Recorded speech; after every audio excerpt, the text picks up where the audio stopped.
நம்ம இந்த 6க்கு 4 டைல் வந்து 56 ரூபா ரேட்டு சொல்லியிருந்தோம். நிறைய பேர் டிஎம் பண்ணி இதை விட கம்மியா மார்க்கெட்ல கிடைக்கும்னு சொல்லியிருந்தீங்க. கண்டிப்பா கிடைக்கும்.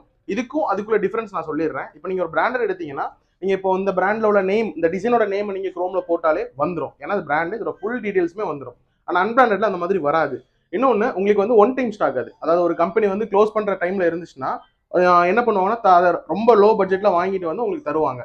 இப்போ ஃபியூச்சர்ல நீங்க லே பண்ணதுக்கப்புறம் ஏதாவது இஷ்யூஸ்னா கண்டிப்பா வந்து பாக்குறதுக்கு யாருமே இருக்க மாட்டாங்க. ஆனா ஒரு பிராண்டட் நீங்க பண்ணீங்கன்னா அதுல என்ன கம்பெனினாலுமே அந்த பிராண்ட் வந்து உங்களுக்கு அதுக்கான சொல்யூஷன் வந்து கண்டிப்பா கொடுப்பாங்க. இந்த ஒன் டைம் ஸ்டாக்ல வந்து பாத்தீங்கன்னா அவங்களால வந்து பர்டிகுலர் ஸ்கொயர் ஃபீட்ஸ் தான் கொடுக்க முடியும். இப்போ நீங்க லே பண்ணிட்டு இருக்கீங்க, இல்ல பாதியில ஷார்டேஜ் அப்படின்னா அவங்க கிட்ட இல்ல அப்படின்னா அது இல்ல, அது எடுக்க முடியாது. ஆனா பிராண்ட்ல பாத்தீங்கன்னா நீங்க இப்போ ஸ்டாக் இல்ல அப்படின்னாலும் எவ்வளவு நீங்க ஆயிரக்கணக்கிலும் சரி லட்சக்கணக்கிலும் சரி பிராண்டட்ல கண்டிப்பா கொடுக்க முடியும். நீங்க 5 ரூபா 10 ரூபா வேரியேஷன் பார்த்து உங்களோட வீட்டில் வந்து பெருசா மிச்சப்படுத்த முடியாது. ஸோ ஒரு நல்ல பிராண்டு, நல்ல குவாலிட்டியான டைல வந்து பார்த்து சூஸ் பண்ணி லே பண்ணுங்க. இன்னொரு வீடியோல நம்ம நாளைக்கு பார்க்கலாம்.